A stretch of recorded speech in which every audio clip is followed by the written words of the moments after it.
Welcome to DSC CMRTC. This is the first session, and in today's session, we'll be having an introduction to open source world. So, we'll be learning about what is Git and GitHub. We'll cover the basics of how to how to upload a repo to GitHub, and also about using Git through command line. At the end of this video, you will be also talking about Hacktoberfest, how to participate in it, and what you'll get for participating in Hacktoberfest. This is a hands-on workshop, so if you follow along this video, by the end of this video, you will be successfully having a repo on your GitHub profile, and also you'll be learning how to you can easily make a pull request. So the speakers for today's session is me, Vishesh, and my partner Tushar. We'll be teaching you about the basics. Yeah, and a note before we get started, we'll not be teaching you how to install and set up Git and GitHub on your desktop, as there are already a lot many videos on YouTube available. So we'll be leaving a link in the description where you can download and also check out the video on how to install Git and GitHub. So if pause the video here and download, set up Git onto your PC, and let's get started.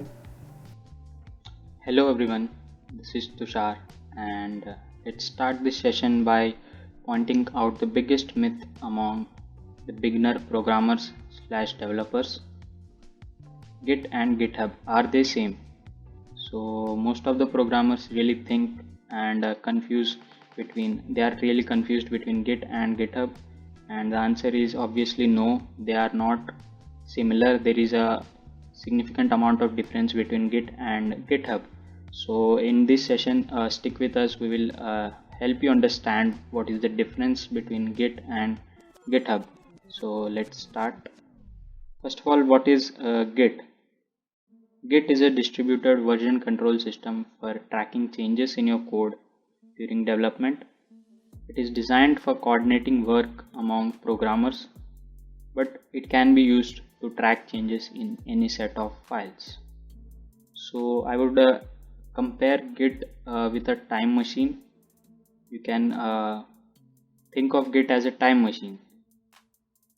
Git creates timestamp at specific time of your project files and code base, so that whenever you require a feature, you can just revert back using those timestamps. So it really helps in the project lifecycle. So when we push our code using the Git command line or the graphical interface, it gets stored somewhere, right? So GitHub is a place where all your codes you push from your command from the Git gets stored. It is a code hosting platform, or you can also call it as a social network for developers. So what is Git and GitHub used for? GitHub is a place where anyone can look at your projects, view the source code for your projects, and also interested people can make a copy of your code, and also collaborate or give suggestions, find out bugs, and report the issues there itself. It is a very collaborative environment for developers, and helps it is all the open source projects are stored onto GitHub. GitHub has many cool features like cloning, forking, branching, etc., which are used very extensively by the developers all over the world. It is like a public resume for developers. Many recruiters check out your GitHub profile before offering you jobs. So it is the best way to showcase your projects online using GitHub. So let's see how Git works behind the scenes. So these are the three stages of Git: working directory, staging area, and repository. So working directory is the place where all the code is stored, all the project files are stored, and then whenever you make a change to the code base or the files, you can use git add to stage that project. So it will stage all the changes made to the project, and then finally we need to commit using git commit to finalize the changes and create a timestamp of that code base and files. As we have already talked about Git and GitHub, let us see what are the essential things in Git and GitHub. So there are four important things in Git and GitHub. They are namely repositories, branches, commits, and pull requests. So starting with the repository is a folder or like a storage location for your project's code. So when a repository is a folder in which all the source codes for a particular project is stored online. So it is also called as repo or repository. Branch creates a parallel world for so whenever you host a project, first it's hosted onto the master branch. So suppose you are working on a new feature on your website. Let's take an example. You are making a dark mode for your website. So you're testing the code for it, and you do not want your users to have a buggy experience. So what you can do is create a branch from the master branch. When creating a branch, what happens is all the code from your master branch will be saved onto the branch you created. So after then you can start working on your code separately without affecting the master branch. So your users will not experience any kind of bugs unless you again merge back to the master branch. So in this way, it helps people to collaborate on code by creating separate branches and merging them together. Most of the developers use this branching to upload new features so that the users cannot see why it is still in development. Yeah. It creates a separate world for a parallel universe where the changes you make in the branch in the parallel world are not reflected into your master branch, and later you can, after doing all the code, you can just make a merge request so that the feature all the code new code which you have implemented in the master branch can be again brought back into the main branch. Commit. So commits are snapshots of the entire repository at specific times. Remember, I compared Git with a time machine. So commit is the main thing which works behind the scenes and helps Git to perform the magic. So it creates timestamps for the time machine to work. And later in future, when we can use these timestamps to revert back to that particular time, and we can use that code. Okay, what are pull requests?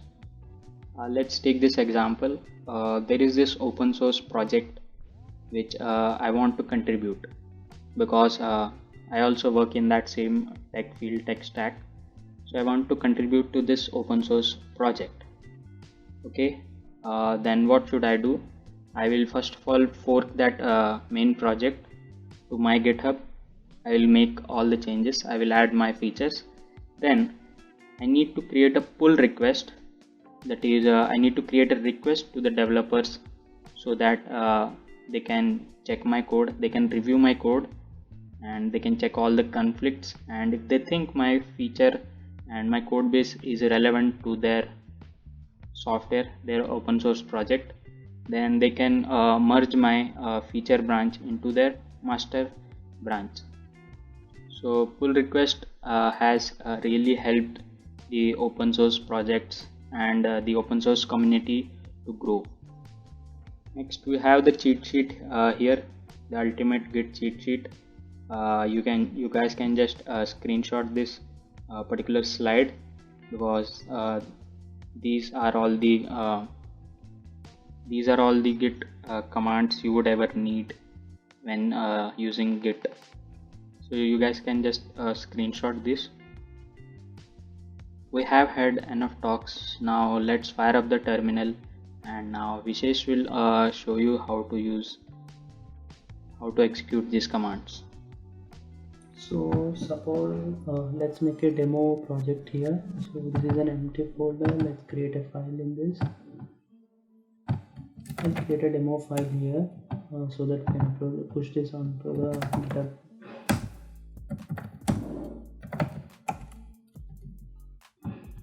So now we have a demo project. So if you want to push this file onto the GitHub profile, what you need to do is just go log into your GitHub profile, and this is the home page. You'll see a new repositories button here. Just click onto this new button and you'll be redirected to this create a new repository page where you can see the owner name. The owner is me, so you need to enter the repository name here. So I'll be giving it a random name.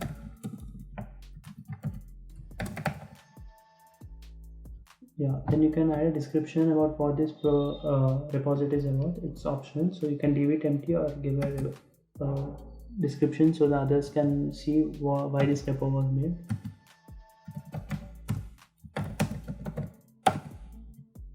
So you can change the visibility to public or private. If it's private, then you will be the only one who can see the repo, the project, and you will be the only one who will be contributing to this repository. To make it visible to recruiters or interested developers, make sure you select the public option. And these are adding a readme file and adding git ignore. These are all not mandatory. You can learn about this later. So just click onto the create repository button, and that's it. You have made a repository. So but your repository is empty for now, so you're into the code section. You cannot see anything into this repository.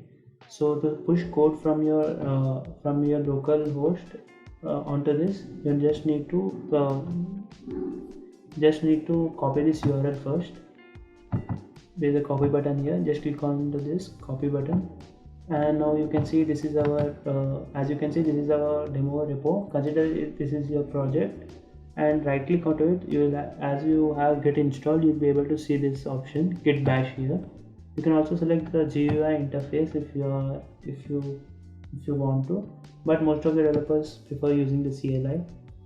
So after you click on that, you'll see this command prompt being prompted.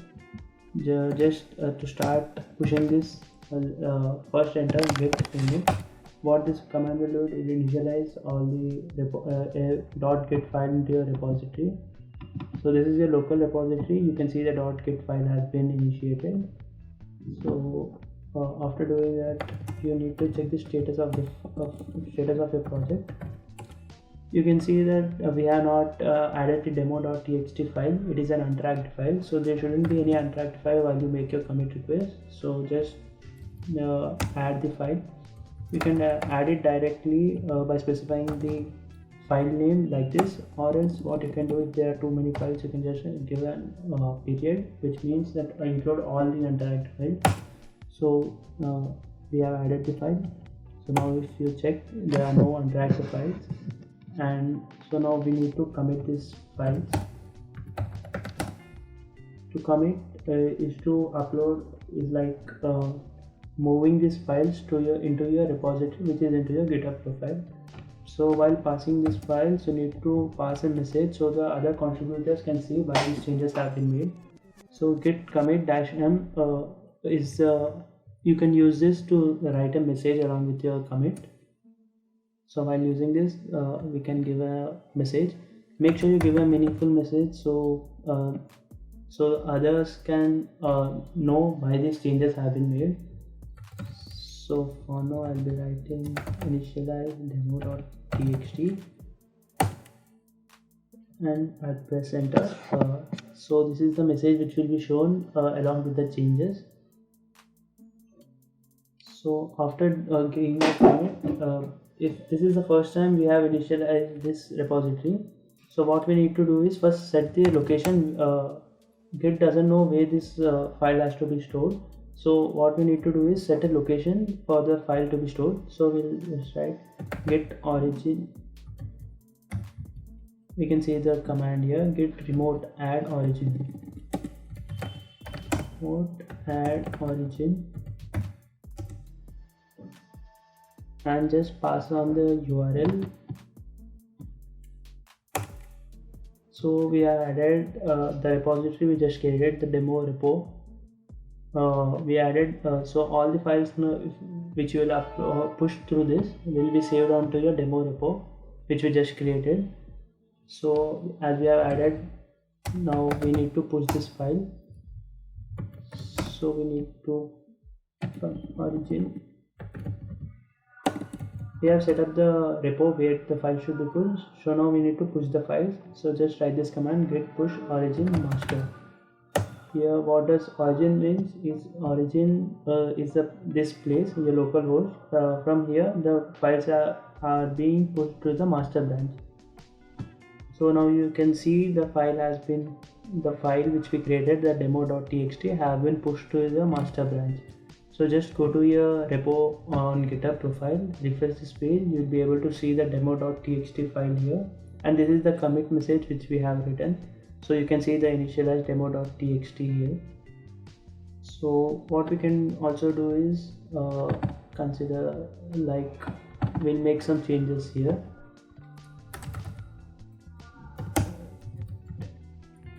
So we have added some changes to this file, so you can see the changes here. But once if you close this and go to your repo here, and even if you refresh the page, you will not be seeing the changes here. You can only see one line because we didn't push the code yet. So what you need to do is just go back to the terminal and push the code. So you may check what files have been changed. So we have seen that we have modified the demo.txt. So just add the demo file, demo.txt. So this file has been added. Now commit, pass a message. We edited the demo file, right? So we will be writing this. So now we have committed this file. So we also get a commit ID with every commit so that you can get back to a particular commit. So now just let's push the file.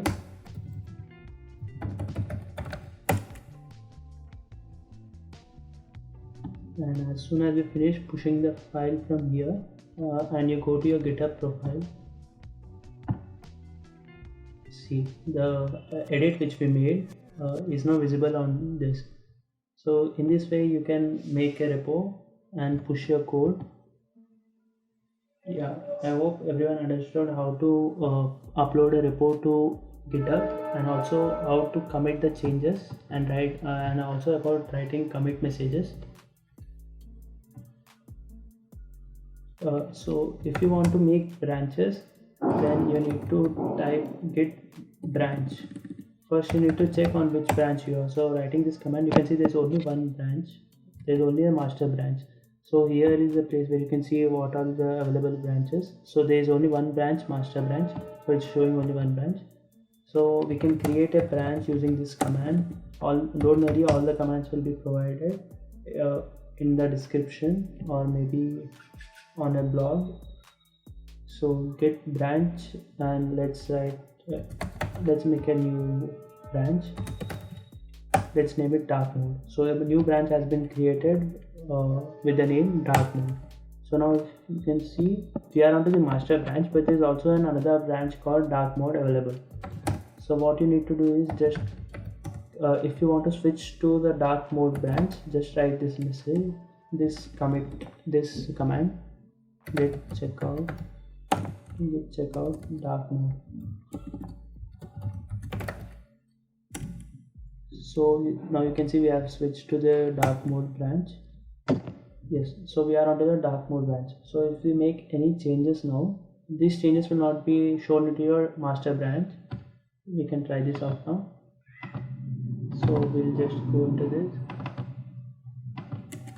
dark mode added. So if you see the changes are not being staged into this. So what you can do is git add all. So this file will be added, the edited file, git commit -m parameter is used to add the message. So we have committed the file. Now we need to push this onto the, we are pushing this onto the dark mode branch. So just write this command, git push origin dark mode. So this will push the file from the localhost to onto the dark mode. Dark mode is the branch we created, you can name it anything. So we have already pushed this, and now if you visit your repository on GitHub, see, as you are onto the master branch, you cannot see the dark mode still here. If you switch to the dark mode branch, you'll see the dark mode added here. Dark mode added. See, it's that simple. So you can make a branch, make a branch and copy the code from the master branch and start making your contributions in there. And later, when the contributions are all done, you can again merge back onto your main branch. So that's it. I hope everyone understood about branching and uploading a repo to the GitHub profile. Hey, I'm back now. I will show you guys how to create a pull request. I have explained previously how to create a pull request, but let's see how it's done.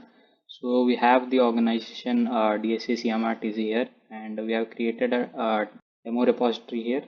So if you want to practice or you want to follow along, just go to this repo DSC CMRTC / practice here on GitHub, and then you can just follow what I am doing. Now first of all, to create a pull request, we need to fork it because we need to add our features there. So I will just fork this repo to my GitHub. Now I will just make a small change here.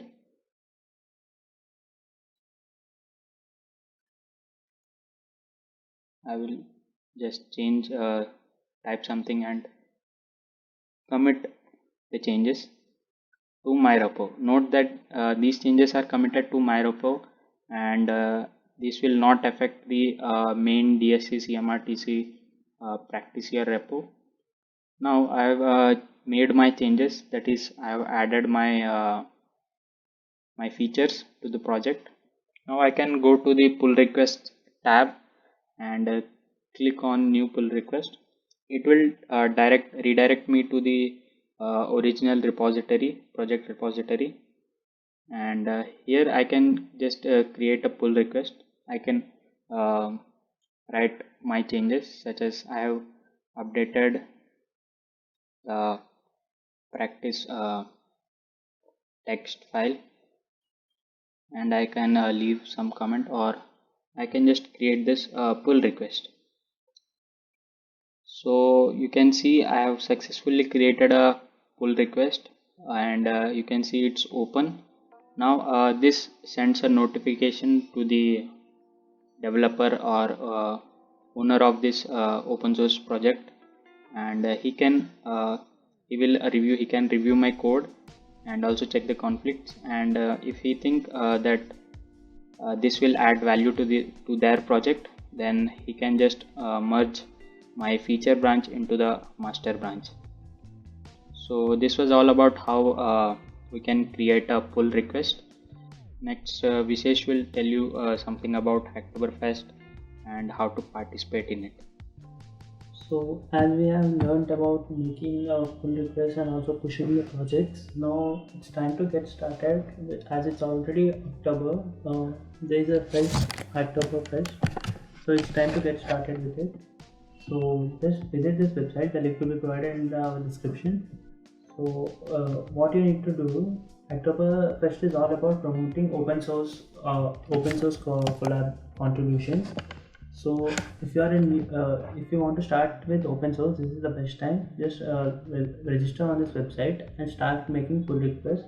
On every 4 successful pull requests, you will be getting a lot many goodies like the t-shirt one being displayed here, lot of stickers, badges, etc. So you can check the event details on this website. So all you need to do is just make 4 pull requests. You can also be adding documentation to some open source projects. So to find projects to collaborate, just go onto your GitHub profile and search for the open source projects here. Like VLC is an open source organization, so you can search for VLC here. You can find their source code here. And after moving here, you can there are no issues on this repo, so we can look on the Flutter. Yeah, you can look for Flutter, which is also an open source project. You can look for any open source project and just go to their repo, where you can see issues. So here are the issues, open issues. There are 7,849 open issues.